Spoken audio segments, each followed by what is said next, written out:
जय श्री राम। श्लोक संख्या 19। इससे पूर्व हम संबंध पढ़ते हैं कि अब तक क्या कहा। यहाँ तक भगवान ने बहुत से हेतु बतलाकर यह बात सिद्ध की कि जब तक मनुष्य को परम श्रेय रूप परमात्मा की प्राप्ति न हो जाए तब तक उसके लिए स्वधर्म का पालन करना अर्थात अपने वर्ण आश्रम के अनुसार विहित कर्मों का अनुष्ठान निस्वार्थ भाव से करना अवश्य कर्तव्य है। और परमात्मा को प्राप्त हुए पुरुष के लिए किसी प्रकार का कर्तव्य न रहने पर भी उसके मन इंद्रियों द्वारा लोक संग्रह के लिए प्रारब्ध अनुसार कर्म होते हैं। अब उपयुक्त वर्णन का लक्ष्य कराते हुए भगवान अर्जुन को अनासक्त भाव से कर्तव्य कर्म करने के लिए आज्ञा देते हैं। श्लोक संख्या 19। तस्माद् सक्तः सततम कार्यम कर्म समाचर असक्तो हि आचरण कर्म परमाप्नोति पुरुषः।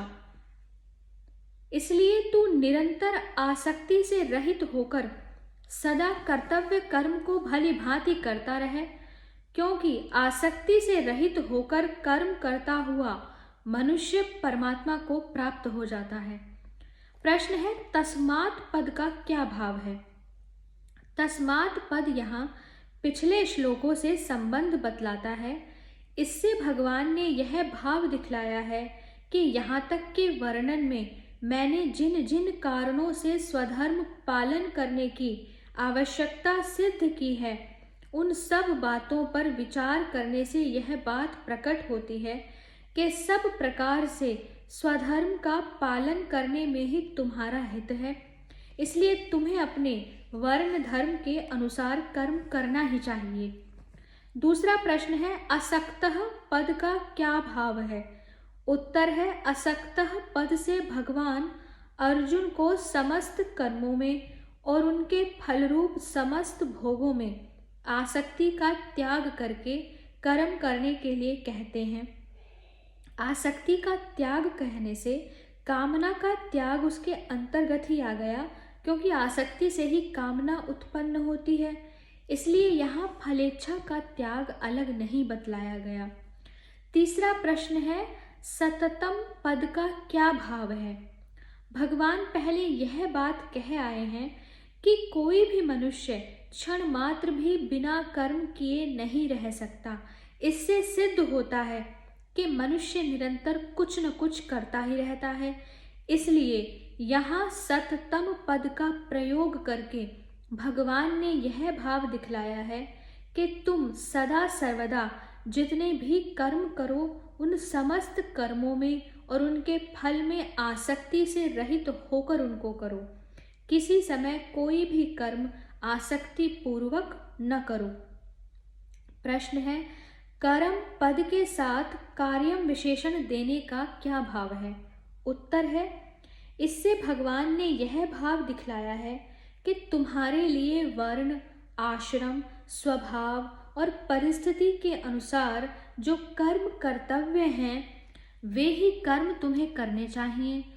पर धर्म के कर्म, निषिद्ध कर्म और व्यर्थ या काम में कर्म नहीं करने चाहिए। अगला प्रश्न है, समाचर क्रिया का क्या भाव है? उत्तर है, आचर क्रिया के साथ सम उपसर्ग का प्रयोग करके भगवान ने यह भाव दिखलाया है कि उन कर्मों का तुम सावधानी के साथ विधि पूर्वक यथा योग्य आचरण करो। ऐसा न करके असावधानी रखने से उन कर्मों में त्रुटि रह सकती है और उसके कारण तुम्हें परम श्रेय की प्राप्ति में विलंब हो सकता है।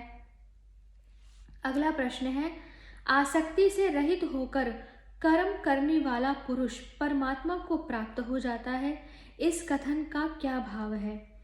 इस कथन से भगवान ने उपयुक्त कर्म योग का फल बतलाया है। अभिप्राय यह है कि उपयुक्त प्रकार से आसक्ति का त्याग करके कर्तव्य कर्मों का आचरण करने वाला मनुष्य कर्म बंधन से मुक्त होकर परम पुरुष परमात्मा को प्राप्त हो जाता है। इस कर्म योग का इतना महत्व है इसलिए तुम्हें समस्त कर्म उपयुक्त प्रकार से ही करने चाहिए।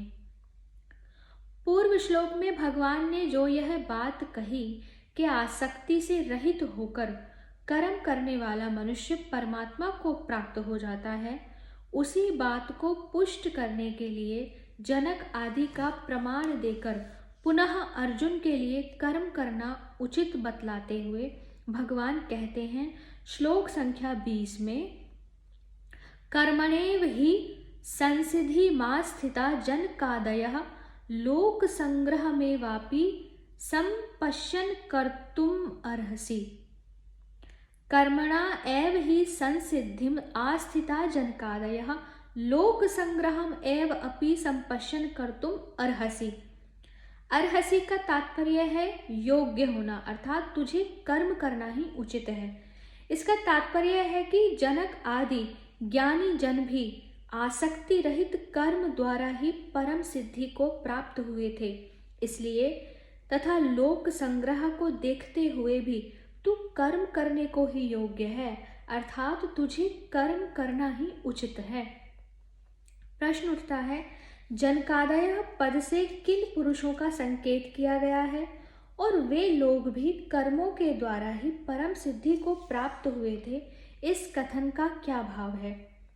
भगवान के उपदेश काल तक राजा जनक की भांति ममता, आसक्ति और कामना का त्याग करके केवल परमात्मा की प्राप्ति के लिए ही कर्म करने वाले अश्वपति, इक्ष्वाकु, प्रहलाद, अम्बरीश आदि जितने भी महापुरुष हो चुके थे, उन सबका संकेत जनकादय पद से किया गया है। पूर्व श्लोक में जो यह बात कही गई कि आसक्ति से रहित मनुष्य परमात्मा को प्राप्त हो जाता है, उसी को प्रमाण द्वारा सिद्ध करने के लिए यहाँ यह बात कही गई है कि पूर्व काल में जनक आदि प्रधान महापुरुष भी आसक्ति रहित कर्मों के द्वारा ही परम सिद्धि को प्राप्त हुए थे। अभिप्राय यह है कि आज तक बहुत से महापुरुष ममता, आसक्ति और कामना का त्याग करके कर्म योग द्वारा परमात्मा को प्राप्त कर चुके हैं। यह कोई नई बात नहीं है, अतः यह परमात्मा की प्राप्ति का स्वतंत्र और निश्चित मार्ग है, इसमें किसी प्रकार का संदेह नहीं है।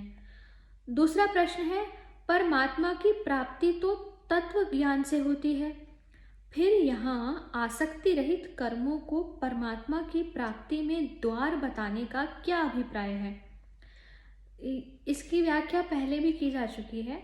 उत्तर है कि आसक्ति रहित कर्मों द्वारा जिसका अंतःकरण शुद्ध हो जाता है, उसे परमात्मा की कृपा से तत्व ज्ञान अपने आप मिल जाता है तथा कर्म योग युक्त मुनि तत्काल ही परमात्मा को प्राप्त हो जाता है। इसलिए यहाँ आसक्ति रहित कर्मों को परमात्मा की प्राप्ति में द्वार बतलाया है। अगला प्रश्न है, लोक संग्रह किसे कहते हैं तथा यहाँ लोक संग्रह को देखते हुए कर्म करना उचित बतलाने का क्या अभिप्राय है? सृष्टि संचालन को सुरक्षित बनाए रखना, उसकी व्यवस्था में किसी प्रकार की अड़चन पैदा न करके उसमें सहायक बनना लोक संग्रह कहलाता है। अर्थात समस्त प्राणियों के भरण पोषण और रक्षण का दायित्व मनुष्य पर है, अतः अपने वर्ण, आश्रम, स्वभाव और परिस्थिति के अनुसार कर्तव्य कर्मों का भली भांति आचरण करके जो दूसरे लोगों को अपने आदर्श के द्वारा दुर्गुण दुराचार से हटाकर स्वधर्म में लगाए रखना है, यही लोक संग्रह है। यहाँ अर्जुन को लोक संग्रह की ओर देखते हुए भी कर्म करना उचित बतलाकर भगवान ने यह भाव दिखलाया है कि कल्याण चाहने वाले मनुष्य को परम श्रेय रूप परमेश्वर की प्राप्ति के लिए तो आसक्ति से रहित होकर कर्म करना उचित है ही, इसके सिवा लोक संग्रह के लिए भी मनुष्य को कर्म करते रहना उचित है। इसलिए तुम्हें लोक संग्रह को देखकर, अर्थात यदि मैं कर्म न करूँगा तो मुझे आदर्श मानकर मेरा अनुकरण करके दूसरे लोग भी अपने कर्तव्य का त्याग कर देंगे, जिससे सृष्टि में विप्लव हो जाएगा और इसकी व्यवस्था बिगड़ जाएगी। अतः सृष्टि की सुव्यवस्था बनाए रखने के लिए मुझे अपने कर्तव्य का पालन करना चाहिए। यह सोचकर भी कर्म करना ही उचित है। उसका त्याग करना तुम्हारे लिए किसी प्रकार भी उचित नहीं है। अगला प्रश्न है, लोक संग्रहार्थ कर्म परमात्मा को प्राप्त ज्ञानी पुरुष द्वारा ही हो सकते हैं या साधक भी कर सकता है? उत्तर है, ज्ञानी के लिए अपना कोई कर्तव्य नहीं होता। इससे उसके तो सभी कर्म लोक संग्रहार्थ ही होते हैं। परंतु ज्ञानी को आदर्श मानकर साधक भी लोक संग्रहार्थ कर्म कर सकता है। अवश्य ही वह पूर्ण रूप से नहीं कर सकता, क्योंकि जब तक अज्ञान की पूर्णतया निवृत्ति नहीं हो जाती तब तक किसी न किसी अंश में स्वार्थ बना ही रहता है, और जब तक स्वार्थ का तनिक भी संबंध है तब तक पूर्ण रूप से केवल लोक संग्रहार्थ कर्म नहीं हो सकता। प्रश्न है, जब ज्ञानी के लिए कोई कर्तव्य नहीं है और उसकी दृष्टि में कर्म का कोई महत्व ही नहीं है, तब उसका लोक संग्रहार्थ कर्म करना केवल लोगों को दिखलाने के लिए ही होता होगा। उत्तर है, ज्ञानी के लिए कोई कर्तव्य न होने पर भी वह जो कुछ कर्म करता है केवल लोगों को दिखलाने के लिए नहीं करता। मन में कर्म का कोई महत्व न हो और केवल ऊपर से लोगों को दिखलाने भर के लिए किया जाए, वह तो एक प्रकार का दंभ है, और ज्ञानी में दंभ रह नहीं सकता। अतएव वह जो कुछ करता है लोक संग्रहार्थ आवश्यक और महत्वपूर्ण समझकर ही करता है।